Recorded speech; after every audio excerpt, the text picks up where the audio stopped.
통영 앞바다입니다. 크고 작은 섬이 500개가 넘는다는 곳인데요.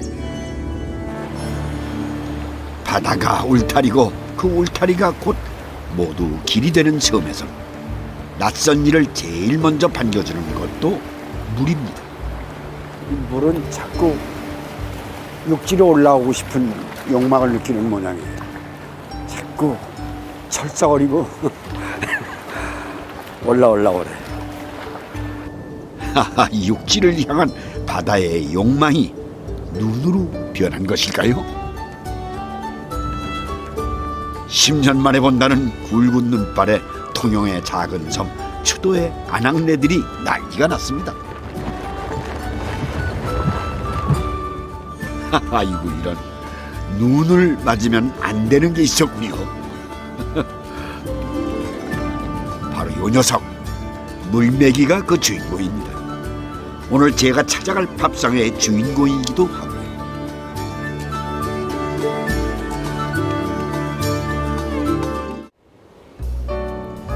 그리고는 건조대에 넣어서 열흘 정도 말리면 통영 인근에서 최고로 치는 추도 메기가 됩니다. 해풍과 햇빛이 나란히 빨래처럼 말라가는 겁니다. 물탈이나 담장, 빨랫줄까지 모두 물메기 차지. 신기한 건 그럼에도 마을 어디서도 생선 비린내가 별로 안 난다는 겁니다.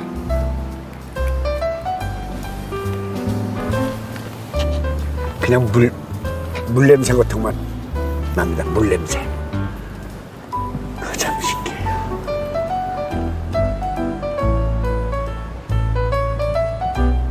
생선 고유의 비린내는 불포화 지방산이 들어있는 휘발성 트리메타라민이라는 물질이 부패되면서 만들어내는데 물메기에는 이 물질이 적은 것이죠.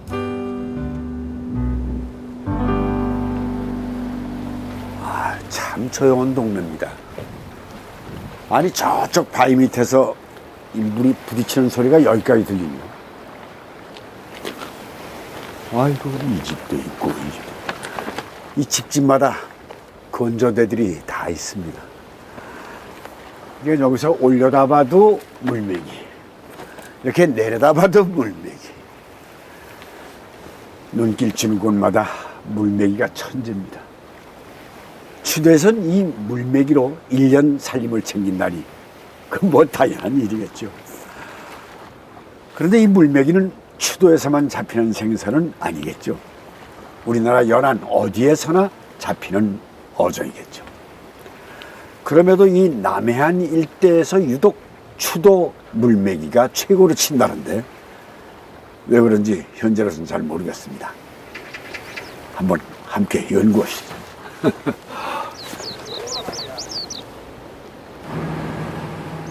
물메기 잡이로 추도 고깃배들이 바빠지는 건 11월 중순께부터 이듬해 2월 초순까지입니다. 이때는 추도의 고깃배 12척이 매일 바다로 나갑니다. 추도와 사량도, 욕지도 사이의 바다가 물메기어자입니다. 여기 한 20분 나가서 작업장 가면 포시가 있어. 그냥 포시가. 그걸 잡아가지고 나중에 그냥 땡기면 돼. 섬에서 그리 멀지 않은 바다인데도 파도가 꽤 사납습니다.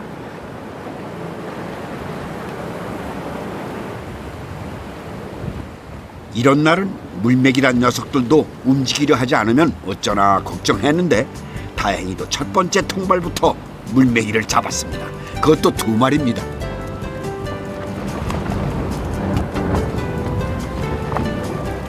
미련해 보일 정도로 몸매가 두루뭉실한 물메기는 못생긴 물고기의 대명사로 유명합니다. 지역에 따라서 이름도 다양해서 물텀봉, 곰치, 물곰, 미거지 등으로 불리기도 합니다. 그렇지만 이 녀석의 정확한 이름은 꼼치입니다. 쏨베이목 꼼치과의 바닷물고기로 이 녀석과는 사촌지간입니다. 물메기는 꼼치보다도 몸이 훨씬 더 물렁물렁해서 식용으로는 일반화돼 있진 않습니다. 사람들이 꼼치와 자주 혼동하는 물고기 중에 곰치도 있습니다. 뱀장어의 일종으로 몸이 가늘고 긴데 다른 물고기를 뜯어먹는 사나운 녀석입니다. 그 정약전 선생이 쓴 자산어보에 해점어라는 항목이 나오는데 그 해는 바다고 점어는 이제 메기를 뜻합니다. 그러니까 바다 메기 이런 뜻이겠죠. 그 항목 안에 보면 미역어라는 단어가 또 나오는데 그 미역어의 한자 그대로 이제 뜻을 풀면 어디에 쓸 줄 모르는 그 생선 이런 뜻이 됩니다. 이제 그걸 가지고 어디에 쓸 줄 모르니까 그냥 바다에 그냥 버렸을 것이다. 그냥 물텀벙이라는 말과 그냥 붙어서 그냥 예전에는 먹지 않았을 것이다. 그렇게 추측을 한 거죠. 상황이 이러하니 방송에선 정확한 이름인 꼼치라 부르는 게 맞겠지만 오늘 이 시간만큼은 추도밥상을 챙기는 주인공들이 하는 대로 저는 이 녀석을 그냥 물맥이라고 부르겠습니다. 여러분 이해하시죠?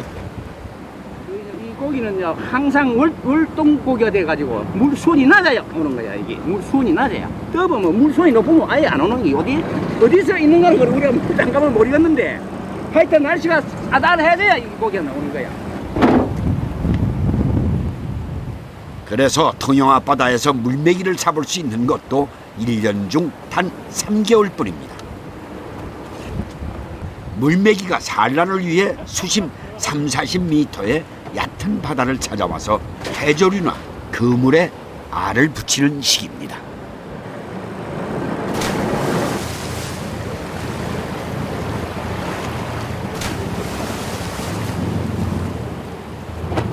우리 여기 사랑도나 초도나 요 밑에 주면은 거의 뻘이거든 지면이. 그러니까 이 뻘 속에 백이 몸 고기가 안 들어가는 거야 한 마리도. 그래서 이 통과 대를 갖고 옛날 어른들이 지혜롭게 대를가 만든 거야. 대나무 통발의 장점은 가벼워서 물살에 따라 흔들리는 겁니다. 이것이 물메기를 안심시키고 유인하는 방법이 되어주는 것이죠. 이번 겨울도 추도 물메기 농사는 풍요로울 수 있었습니다.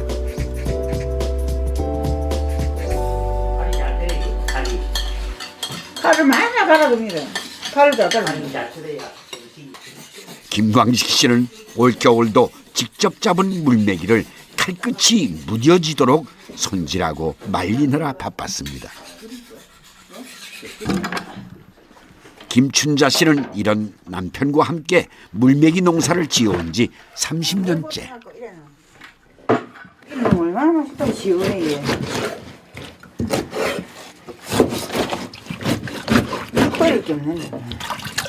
먹어도 질리지 않는 물메기 요리에도 이력이 붙었습니다. 그 중에서도 가장 자신 있는 건 신김치를 쫑쫑 썰어 넣고 끓인 물메기국입니다. 예. 잘게 썬 김치는 국물을 짜서 버리고 물에 넣어 한 소끔 먼저 끓여줍니다. 추도 사람들이 즐겨 먹는 물메기국과는 다른 방법이지요. 그만 다른 집에는 무 엮고 하는데 저는 김치 엮고 한번 깨우네 끼리 보려고 이제. 아, 김치를 엮고. 이걸 누가 좋아하는데요? 우리 아저씨가 참 좋아해 이거로. 김치 엮고 맨날 김치 엮고 하라고 합니까? 먹기 좋은 크기로 토막낸 물메기는 김치가 먹기 좋게 물으면 넣어줍니다. 이때 국물의 양을 잘 조절하는 게 맛내기 비법입니다.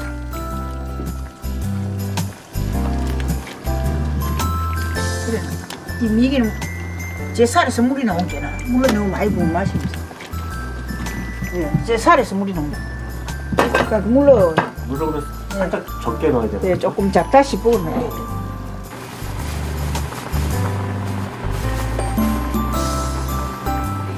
물메기를 넣고 끓였지만 어찌 보면 김치국 같기도 한 이 물메기국은 알고 보니 삼척 쪽에서 더 즐겨 먹는 음식이라네요. 김춘자 씨는 물메기철이면 내장과 아가미를 따로 모아서 또 젓갈을 담습니다. 간을 조금 하면 냄새가 납니다. 이 젓갈이. 안 되거든. 젓갈이 냄새가 나면 안 되잖아. 간을 많이 일단 해놨다가 이제 물짜게 이게 이제 잡술짜게 이제 깨끗이 씻어갖고 하루 며칠 동안 그러면 뭐 한 열흘 해도 되고 막 한들 놔줘도 깨안고 소금 해놓은 거예요. 소금에 잘 절인 물메기 내장은 가진 양념을 넣고 버무려 줍니다. 적당한 연분이 발효를 일으켜서 감칠맛을 내주는데 이 젓갈은 한국인의 밥상에서 가장 오랜 역사를 지닌 반찬이기도 하답니다. 수도에서도 이 물메기 내장과 아가미 젓갈은 무태 사람들이 물메기를 못 먹는 생선 취급했던 시절부터 밥상에 올리던 별미였다네요. 아이고, 이게 물메기는 살집이 무르기도 손꼽히는 생선인데 포를 뜨시네요. 예, 이게 밀가루 옷 입히는 걸 보니까 전도 부쳐 드시는군요. 미기 한 마리 갖고 여러 가지로 할 수가 있어. 전도 굽고 모린 거는 또 쪄 놓으면 얼마나 맛있다고 예.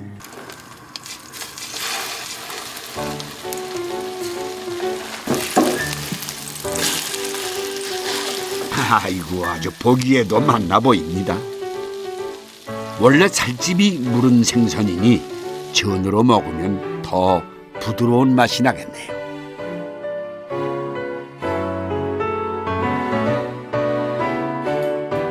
하지만 물메기 맛의 극치는 시원하다. 바로 이 시원하다는 말로 대변되는 부드럽고 순한 감칠맛에 있습니다. 지방은 적고 아미노산은 풍부한 덕분이죠. 게다가 물메기를 잡아서 이남매를 키우며 살아온 부부에게는 진한 삶의 향기까지 배어있는 소중한 맛입니다. 물메기 아이 뭐 우리가 어찌서 쌀깁니까? 물메기 때문에 집도 사고 아들 공부도 시키고 이래 먹고 안 삽니까? 너만 빌리를 안 가고 진짜 예. 물메기 아니면 아무 할 게 없습니다. 시내 살면 뭐 학교 아무것도 할 게 없는데 시내 살면 요 스매스 추도서를 함께는 참 미기도 작고 돈도 버리고 막 풍덩풍덩하지. 그래서 오자고기 잡수 있어 여기 있네. 오자고기. 고마워요. 잘 먹겠습니다.